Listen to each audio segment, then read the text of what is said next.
I will see how to solve the problem which is in time-independent perturbation theory. The problem is given the matrix for H naught and H prime. It is given that H naught is equal to E naught, 0, 0, E naught. It's a 2 by 2 matrix and H prime is equal to 0 minus A minus A 0. In the orthonormal basis, Ket 1 and Ket 2 determine the energy eigenvalues and energy eigenfunction. This problem I have taken it from Quantum Mechanics by Arul Das. So it is from the problem it is given that H naught is E naught 0 0 E naught and H prime is 0 minus A 0 and Ket 1 and Ket 2 are orthonormal basis. So if these two are the solution, then the linear combination of these two, that is phi is equal to C1 Ket 1 plus C2 Ket 2, where C1 and C2 are constant. This is also one of the wave function.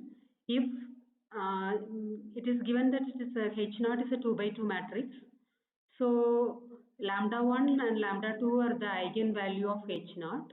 Then from the given value, lambda 1 is equal to E naught and lambda 2 is equal to E naught. So here both the eigenvalues are equal. So it is doubly degenerate. So if it is doubly degenerate, we have to take the time-independent perturbation theory for degenerate energy levels.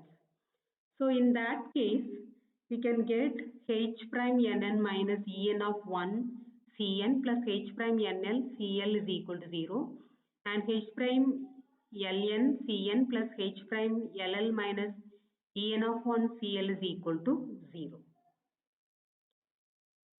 So now you compare it with H prime, equation 4 and 5 becomes minus En of 1 C1 minus A C2 is equal to 0 and minus A C1 plus minus of En of 1 C2 is equal to 0. So these two together form a set of simultaneous equations for the coefficients C1 and C2. So the non-trivial solution of these equations exists only if the determinant of the coefficient vanishes. So if you take the determinant, then it is minus En of 1 minus A minus En of 1 is equal to 0. So now if you solve this equation, then if you take the determinant, then it is En of 1 is equal to plus or minus A. So the first order correction is plus or minus A. So the eigenvalues are E0 plus A and E0 minus A. Now you substitute En of 1 is equal to A in equation 6 and 7. We can get C1 is equal to minus C2. So now if you normalize it, then it is C1 minus C2, C1 minus C2 is equal to 1. So if you normalize it, C1 is equal to 1 by square root of 2. So phi 1 is equal to 1 by square root of 2, Ket 1 minus Ket 2. Now you substitute En of 1 is equal to minus A in the equation 6 and 7. We can get C1 is equal to C2. If you now normalize this, we can get C1 is equal to 1 by square root of 2. So phi 2 is equal to 1 by square root of 2 Ket 1 plus Ket 2. It is a two-dimensional basis. So Ket 1 you can write it as 1 0 and Ket 2 as 0 1 because it is orthonormal basis.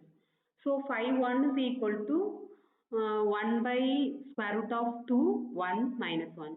Similarly for phi 2 it is 1 by square root of 2 1 and 1. So this is the wave function for the energy. Thank you.